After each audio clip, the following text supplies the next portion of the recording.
O Brasília, ou a Brasília, assim como você preferir, foi um projeto e sonho do presidente da Volkswagen do Brasil, no início da década de 70, que tinha como intenção desenvolver um veículo para suceder o Fusca, e entre os principais requisitos para esse novo veículo, o novo Volkswagen deveria ser prático e econômico para uso nos centros urbanos, oferecendo mais espaço, e mantendo a consagrada robustez do Fusca.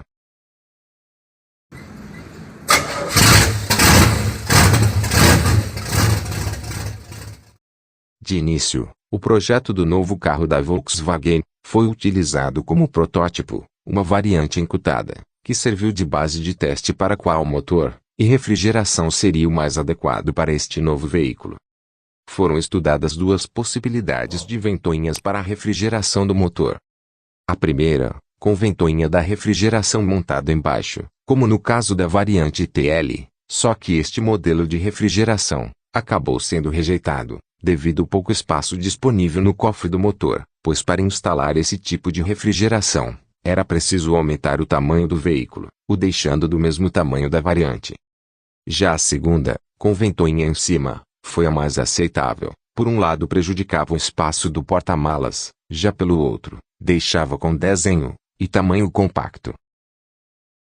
No dia 8 de junho de 1973, era apresentado o novo Volkswagen Brasília, com desenho totalmente projetado para o mercado brasileiro, e aprovado pela Volkswagen alemã.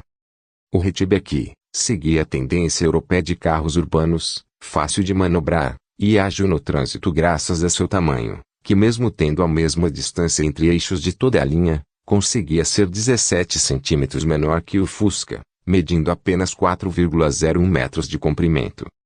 Um fato curioso do Brasília é que mesmo sendo um veículo de 2 volumes como o Gol e o Fiat 147, ele apresentava a terceira porta, e com isso a Volkswagen conseguiu classificá-la como perua, para pagar menos imposto, podendo assim chamá-la de a Brasília.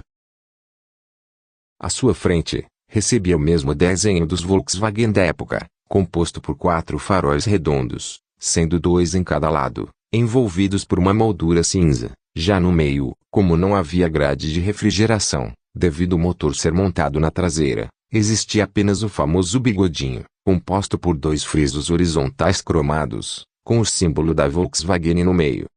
Por baixo do capô, havia o raso porta-malas, com estepe alojado na frente, permitindo assim uma capacidade de 140 litros.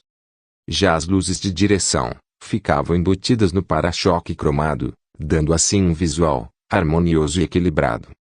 Na sua lateral, o principal destaque ficava por conta dos 2 vincos laterais e das entradas de ar para a refrigeração do motor. Já as rodas eram diagonais de aro 14 e vinham acompanhadas de pequenas calotas centrais na cor cinza.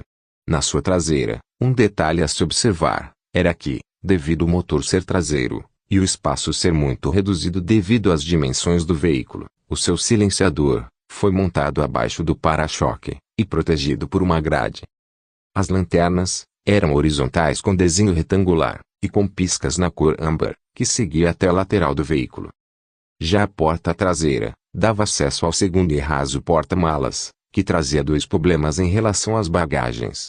O primeiro é que mesmo sendo possível colocar alguma bagagem sobre a tampa do motor, isso representava um certo perigo, pois em casos de freada brusca ou colisão dianteira, corria o risco das bagagens serem arremessadas nos ocupantes. Já o segundo era que com o carro carregado de bagagens, se desse algum problema no motor, era preciso descarregá-lo, para assim poder ter acesso ao motor. E por falar em motor, a Brasília vinha com um motor de 4 cilindros opostos, de 1,6 litros, que vinha acompanhado de um carburador Solex 30, fornecendo assim a potência bruta de 60 cavalos. A sua refrigeração não era líquida como a maioria dos carros atuais, mas sim a ar, pois o ar é captado pelas entradas de ar na lateral do veículo em movimento, e é direcionada para a ventoinha, onde esta joga o ar para o radiador de óleo, e para as aletas do motor, fazendo assim a troca de calor, e deixando o veículo sempre na temperatura correta.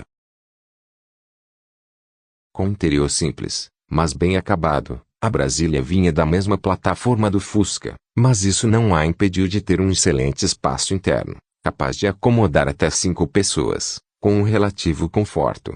E tudo isso foi possível, graças ao desenho quadrado da carroceria, que soube aproveitar o espaço vago ocupado pelos paralamas do Fusca, e o transformou em mais espaço para o interior, e por isso que o seu espaço interno é mais largo que o do Fusca. Outro ponto positivo na Brasília era a grande área envidraçada, o que contribuía para uma excelente visualização de tudo ao seu redor. Já o ponto negativo ficava por conta do som do motor, que acabava invadindo o interior do veículo. Já o seu painel tinha desenho reto, com quadro de instrumentos, também bastante simples, contendo apenas o velocímetro, marcador de nível de combustível, e um espaço vago, disponível para o relógio, que era vendido como opcional. Ao centro, podia-se observar a tampa do cinzeiro contendo informações das posições das marchas. E logo mais abaixo, havia caixa de ventilação forçada, com 2 difusores com aletas direcionais. Já o seu porta-luvas vinha sem tampa, mas havia uma bolsa na porta ao lado do motorista, onde poderia colocar os objetos com mais segurança. O seu volante grande era o mesmo dos outros veículos Volkswagen vendidos na época. Outro item curioso era o lavador de vidro, e que ainda não era elétrico, mas sim acionado com o... Em 1974, a Brasília recebe algumas atualizações como novo volante de plástico injetado, com a buzina central acompanhado de um novo desenho, que ficou conhecido como volante canoa. E o motor passou a receber a opção da dupla carburação. Já no ano seguinte, em 1975, chegaram mais novidades como a bomba manual do lavador do para-brisa passa a ser fixada na caixa de roda, ao invés de perto do piso. O pisca-alerta intermitente passa a ser item normal de série, atendendo regulamentação do CONTRAN. As calotinhas, conhecidas como copinho, passaram a vir na cor preta. Na traseira, também houve leves modificações como o logotipo VW Brasília perdeu o VW, ficando apenas Brasília, e as luzes de direção deixaram de ser âmbar, vindo agora na cor vermelha. Já a grade de proteção do silenciador ficou mais larga, passando a esconder praticamente o silenciador, o que melhorou ainda mais no visual da sua traseira.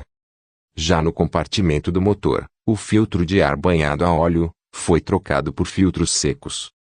A partir de 1976, a dupla carburação deixou de ser opcional e passou a equipar todos os novos modelos.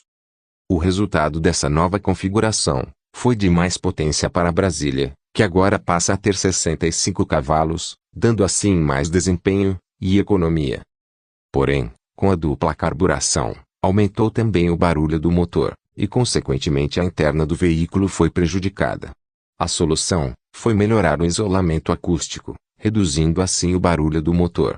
Neste ano, passa a ser iniciada a fabricação dos modelos 4 portas, mas apenas destinados para exportação. Em 1977, chegava a vez do interior, que passou a receber também melhorias como novo revestimento interno monocromático, que ficou mais luxuoso e confortável. O painel recebia acabamento imitando madeira jacarandá, e o porta-luvas, que agora passava a vir com tampa. Já o ano de 1978 é marcado por mudanças em seu visual, que recebe a primeira e única reestilização. O capô dianteiro passa a vir com 2 vincos na chapa, os para-choques ficam mais largos, e passam a vir acompanhados com ponteiras de plástico. O famoso bigodinho desaparece, ficando apenas o novo símbolo da Volkswagen, que agora é de plástico. As lanternas traseiras passam a receber um novo desenho, agora ficam maiores e frisadas, parecido com as da Mercedes-Benz. Para o vidro traseiro, passa a receber pela primeira vez o desembaçador elétrico, mas disponível apenas como opcional. A parte central do volante canoa muda de desenho e recebe a inscrição VW no canto direito, e o acionamento do pisca-alerta deixa de ser por botão, vindo a ser por alavanca na coluna de direção. Em 1979, a Volkswagen decide dar um toque de luxo na Brasília, lançando assim a versão top de linha, conhecida como LS, que trazia como itens de série bancos dianteiros com encosto de cabeça integrado, mini console no túnel, vidros verdes e acabamento mais sofisticado. Já por fora, recebia frisos externos nas laterais, as rodas, e molduras dos faróis vinham na cor grafite. Já para o resto da linha, ocorre algumas mudanças como o emblema traseiro começa a ser feito em plástico e tem fundo preto, assim como o espelho retrovisor, que passa a ser também de plástico. Ainda nesse mesmo ano, é disponibilizado para o Brasil a versão de 4 portas, que antes era disponível apenas para exportação, porém não acabou fazendo sucesso, devido aos brasileiros rejeitar esta configuração. Com isso, as suas vendas foram mais destinadas para o uso de táxis. Em 1981, a Brasília passa a receber um painel de instrumentos totalmente redesenhado, com os instrumentos todos abrigados em um único quadro, à frente do motorista. O vacuômetro passa a ser disponível como opcional. E os bancos dianteiros mudam de formato, e o seu encosto de cabeça passa a ser separado do banco, podendo ser removido quando necessário. Surgem o lavador elétrico do para-brisa e o temporizador do limpador, porém disponíveis como opcionais. Ainda nesse mesmo ano, surge a versão a álcool, com motor 1300 de dupla carburação, com potência de 49 cavalos, porém o seu alto consumo e o baixo desempenho virou um fracasso de vendas. Já para o ano seguinte, em 1981 a Brasília recebeu o volante do Gol, e recebeu também melhorias nos materiais, fonoabsorventes para assim reduzir ainda mais o ruído interno. Na segunda metade do ano, as lanternas traseiras passam a ter piscas na cor laranja. E em 1982, a Brasília deixa de ser produzida, e em seu lugar, a Volkswagen decide colocar a variante 2. Em seus quase 10 anos de produção, a Brasília vendeu mais de 1 milhão de unidades. E você? Já teve uma Brasília? Se sim, deixe a sua resposta aqui embaixo, no comentário do vídeo. Obrigado por assistir, e aproveite para se inscrever no canal. E curta, e compartilhe com os amigos. E veja outros vídeos do canal, que lhe garanto que você vai gostar muito.